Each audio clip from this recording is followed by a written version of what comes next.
আবার আরেকজন আছে, তার কথা তো বলতেই আমার ঘৃণা লাগে, কুণাল ঘোষ না ছিনাল ঘোষ।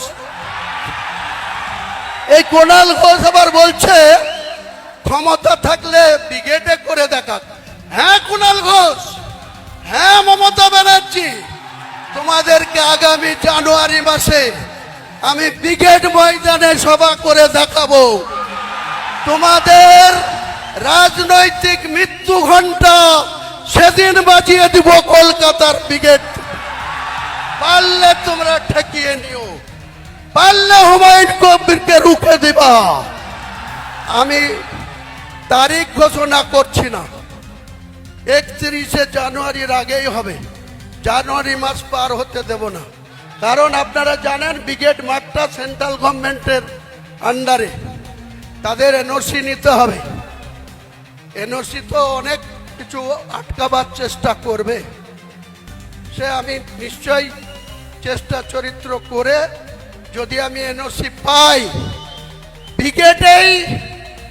আপনি একসময় মমতা ব্যানার্জিকে কি বলেছিলেন? চোরের রানী বলেছিলেন।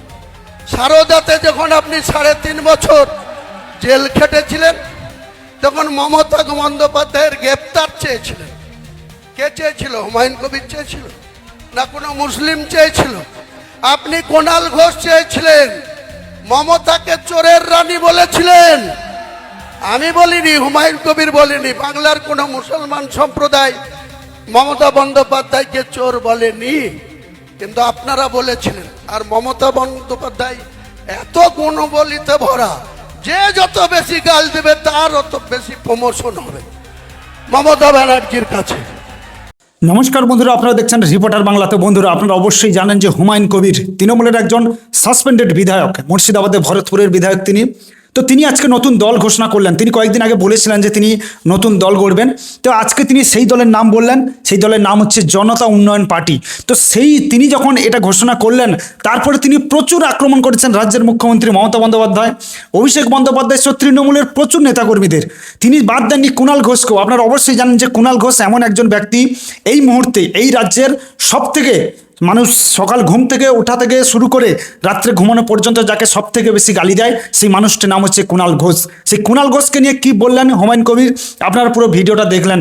আমরা প্রত্যেকেই জানি যে কুণাল ঘোষ এই মুহূর্তে কোনো এক অসুখে ভুগছে। তিনি প্রথম থেকেই সেই কুণাল ঘোষ যিনি সবসময় বলে এসেছিলেন যে এই রাজ্যে সব থেকে যা দুর্নীতি যে বেশি করেছে তার নাম মমতা ব্যানার্জি, সারদার বেনিফিশিয়ারি সব থেকে টাকা যে নিয়েছে তার নাম মমতা ব্যানার্জি, এবং তিনি প্রত্যেকটি তৃণমূলের আরও যারা রয়েছেন অনেকেই তিনি আক্রমণ করেছিলেন। তো বর্তমানে তিনি নাকি তৃণমূলের মুখপাত্র। যদিও আমরা জানি তৃণমূলের মুখপাত্র মানেই তারা হচ্ছে মূর্খপাত্র। তো বর্তমানে পশ্চিমবঙ্গের রাজনীতির হাল এরকমই হয়ে গেছে যে তৃণমূলের নেতা কর্মীদের তাদেরকে কেউ আর পাত্তা দিচ্ছে না। তারা এখন নতুন একটা প্রকল্প শুরু করেছে ডিজিটাল গাধা। তো তাদের গাধারা এসে সোশ্যাল মিডিয়ায় আমরা দেখতে পাই, চিৎকার চেঁচামেচি করে তারা সোশ্যাল মিডিয়ায়। তো সেগুলো আমরা দেখি। তো হুমায়ুন কবির আজকে তিনিও বাদ দিলেন না কুণাল ঘোষকে। আপনারা জানেন যে কুণাল ঘোষ, আমি আগেও বলেছি আবারও বলছি, তিনি এমন একজন ব্যক্তিত্ব যারা পশ্চিমবঙ্গের মানুষ সকাল থেকে ঘুম থেকে ওঠা থেকে শুরু করে রাত্রে ঘুমানো পর্যন্ত যাকে সব থেকে বেশি গালি দেয় সেই মানুষটির নাম হচ্ছে কুণাল ঘোষ। এবং আমি এটাও আপনাদের বলে রাখলাম, মুর্শিদাবাদ থেকে কিন্তু তৃণমূল তাদের জমি তো হারাতে চলেছেই। অনেকে বলছে এটা প্ল্যান, দেখুন সেটা হয়তো হতেও পারে।